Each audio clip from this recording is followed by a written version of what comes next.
राजस्थान के राज्यपाल श्रीमान हरिभाऊ बागड़े जी और महाराष्ट्र के डायनेमिक चीफ मिनिस्टर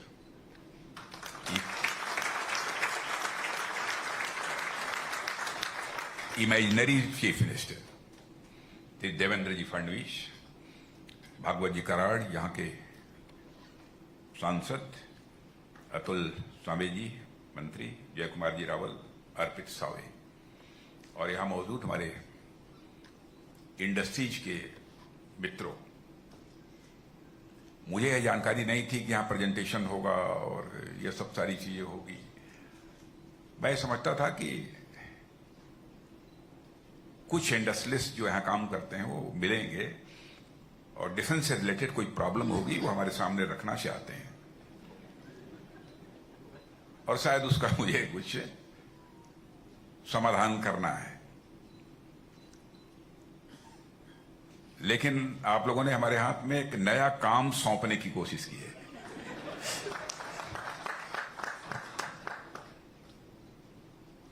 लेकिन सचमुच आप लोगों की जो हैंकरिंग है कुछ कर गुजरने की, मैं उसका स्वागत करता हूं, उसका मैं अभिनंदन करता हूं। मैं बहुत स्थानों पर गया हूं लेकिन इस प्रकार से एक ललक, एक हैंकरिंग लोगों के अंदर और इंडस्ट्रीज को लेकर और भारत इस मामले में सेल्फ रिलायंट बनना चाहिए। एक उनके अंदर तड़पन जो मैं आप लोगों को देख रहा हूं, मैं उसकी सराहना करता हूं, उसकी मैं प्रशंसा करता हूं। अब आपके यहां पूरी तरह से मैच्योर्ड इंडस्ट्रियल इकोसिस्टम है लेकिन मैच्योर्ड डिफेंस इकोसिस्टम नहीं है।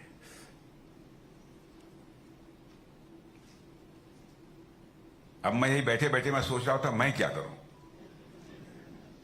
आप लोगों ने कोई ऐसा प्रपोजल मेरे सामने नहीं रखा है स्पेसिफिक जिसके बारे में मैं कुछ बोल सकूं। लेकिन हां, यह मैं आपसे कहना चाहूंगा कि भारत को डिफेंस प्रोडक्शन के मामले में भी सेल्फ रिलायंट बनाने के लिए हम लोग पूरी तरह से कमिटेड हैं। आप लोगों को इस बात की जानकारी होगी कि 2014 में जब हमारी गवर्नमेंट आई थी उस समय एक्सपोर्ट जो भारत से होता था दुनिया के दूसरे देशों में वो अप्रॉक्सीमेटली 600 करोड़ का होता था। आज हम वो अप्रॉक्सीमेटली 24,000 करोड़ तक ले गए हैं थोड़े ही समय में। हमारा टारगेट है कि 2029-2030 तक हम इसको 50,000 करोड़ तक ले जाएंगे और मैं कहना चाहता हूं हमारा टारगेट ही नहीं है बल्कि हम इस टारगेट को अचीव करेंगे। ये हमारा फर्म कन्विक्शन है। और सेल्फ रिलायंट भारत को बनाने के लिए डिफेंस के मामले में कई मेजर स्टेप्स हम लोगों ने लिए हैं। मोर देन 500 ऐसे आइटम्स हैं जिनकी की इंडिजिनाइजेशन लिस्ट हम लोगों ने जारी कर दी है।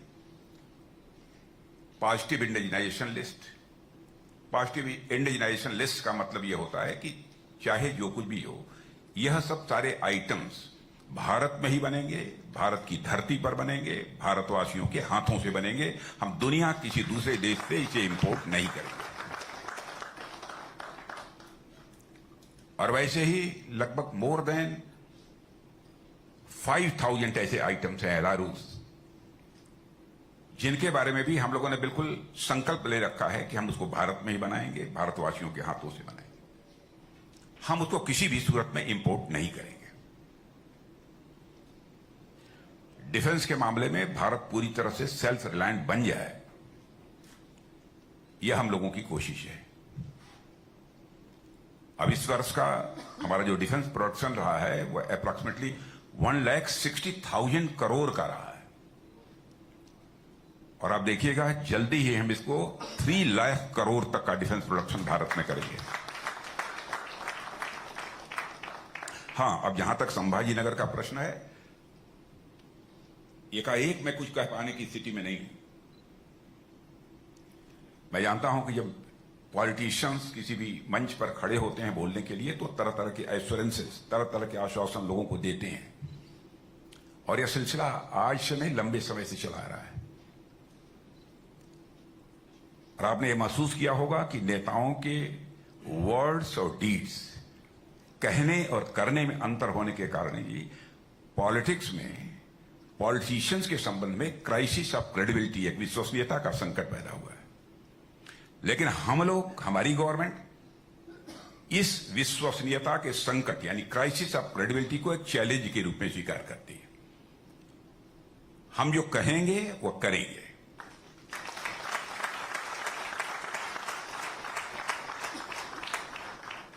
यहां पर हर प्रकार का पोटेंशियल हमको दिख रहा है, इसमें कहीं दो राय नहीं।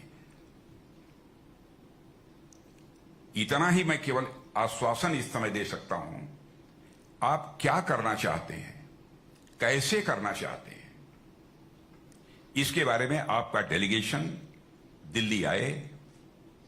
हम अपने जितने भी ऑफिशियल्स हैं उनको आपके साथ बैठाएंगे और आइए तो कुछ कॉन्क्रीट प्रपोजल लेकर आइए।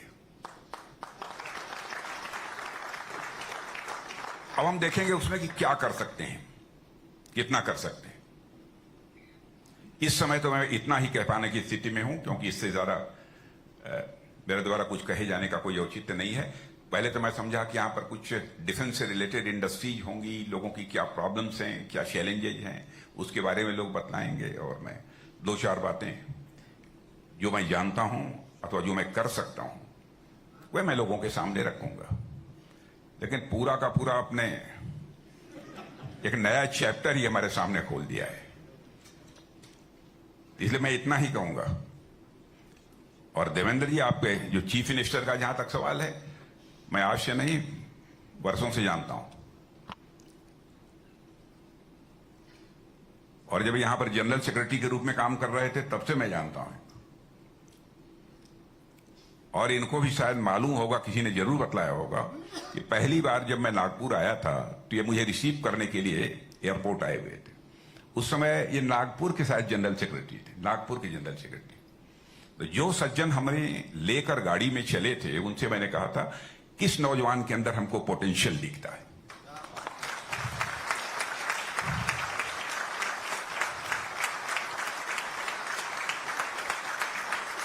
मैं अब आप ये कहेंगे कि आपने कैसे ऐसा समझ लिया, ये मैं नहीं जानता, लेकिन मैंने कहा था, ये बात इनको भी मालूम है। जिस व्यक्ति से मैंने कहा था वो शायद उस व्यक्ति ने इनसे भी कहा होगा।